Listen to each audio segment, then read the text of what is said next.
If you're going to create change, you need your team to be with you. Everyone doesn't naturally start off on the same page, and if simply going to people and telling them, here's what we're going to do, now fall in line, if that actually worked, then everyone would be doing it now and I wouldn't have worked myself. Today we're going to be talking about how you build alignment with your team. If you're an OD consultant or a group facilitator, you want to pay special attention because I'll be sharing techniques that you can actually use to guide those discussions and build alignment. Let's get started.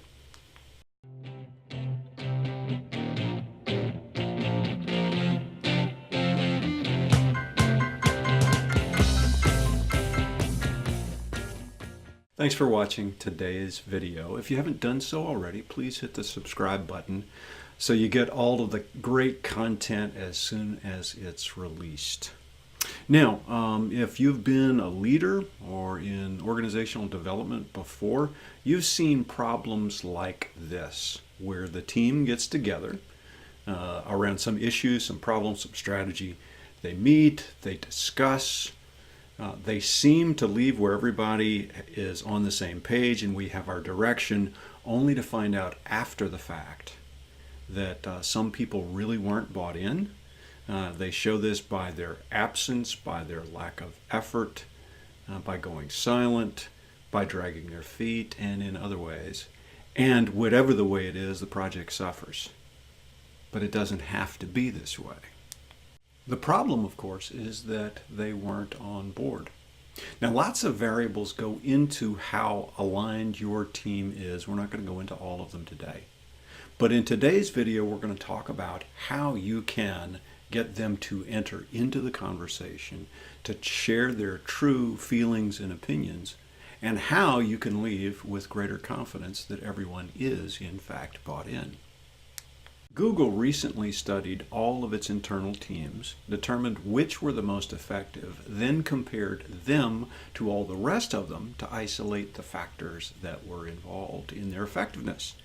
They identified only two. One is what they termed psychological safety, which, by the way, is the new lingo for talking about trust. The second is that everyone's voice was included in the conversation. Now, not everyone was included equally. We all didn't say the same amount of words, but everyone, in the course of a significant conversation, everybody's opinion did enter into that conversation. So back to our typical meetings. A keen observer would note that for most team meetings, not everyone is really fully involved, particularly if the issue is contentious or the outcome unsure. People sniff the wind, they look over at the boss and see how he or she is voting, and then they temper their comments. They filter them so we're not getting honest opinions. So how do we make it safe for people to bring their best? Let's talk about a structure.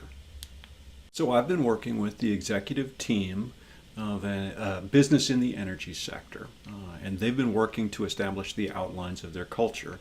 Over the course of a few meetings, we established their purpose, why they exist, their core values, how they behave, their strategic anchors, those things that they must be pursuing if they're going to be successful as a company, and the leadership behaviors that they and their senior managers, those that report directly to them, must exhibit in order for the culture that they want to be established.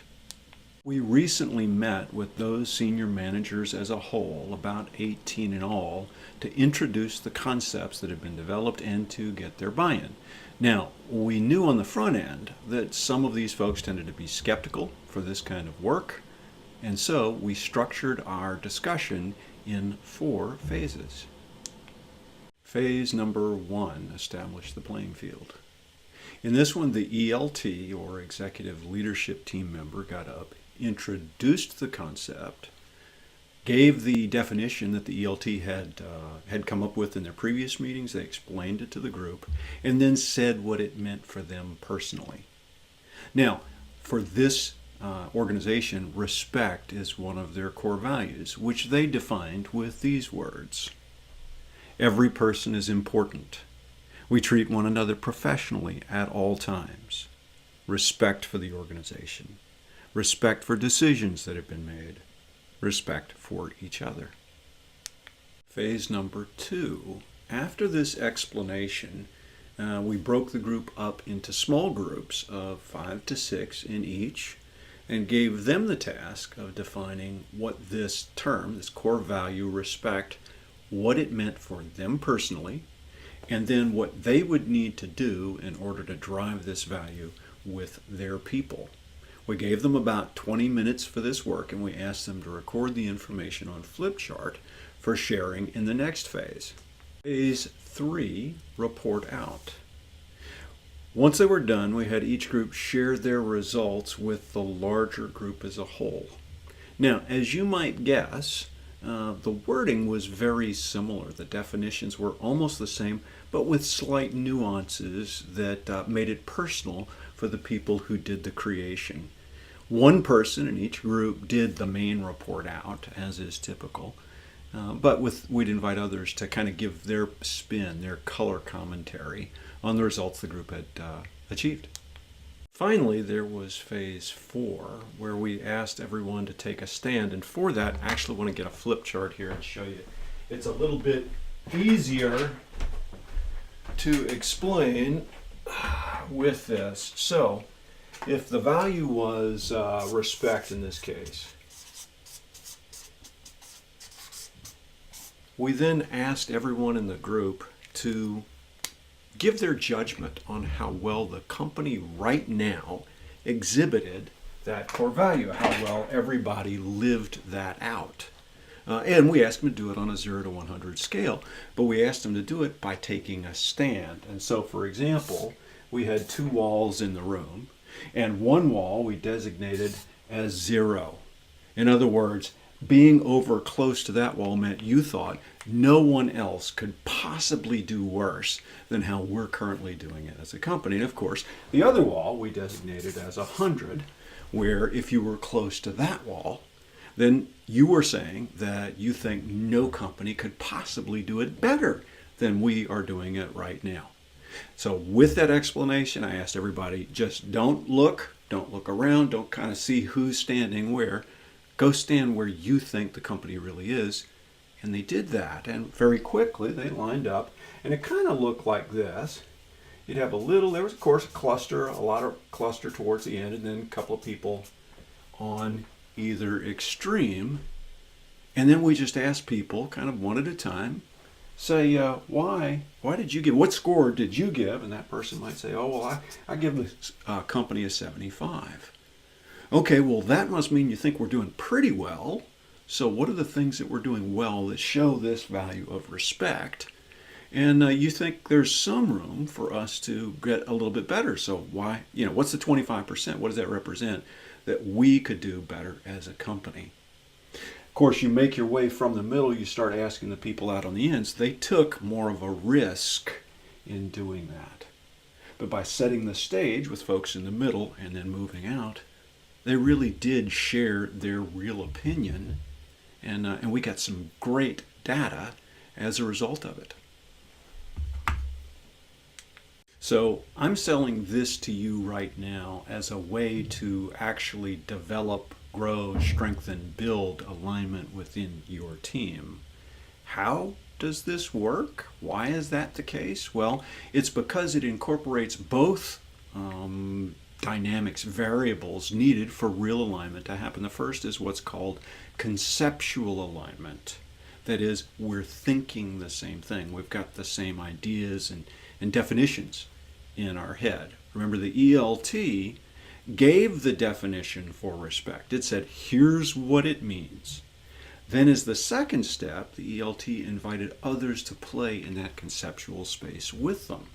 Not to change the definition, right? The definition itself was given, but rather to think about what it meant for the individuals, to dialogue about that with the team, to think about how that's exhibited here in our work environment. The end result of that was that, again, we're thinking along the same lines. The second half of alignment is what I'll call relational alignment, or trust. Actually, I just coined that term. Feel free to use it. Give credit to me if you would, please. I'd appreciate it. Relational alignment. We're building that trust by asking people to take small leaps of faith, and then by rewarding that and by inviting them to then take another one. How do we do that? Well, first we get people in small groups, and so they have to start saying what they really think, but it's within the safety of that small group, of their peers, where no one else is around. Then we ask them as a group, in the safety of the group, to make that opinion known to the larger group, which does include their bosses. But again, it's within the relative comfort of the group.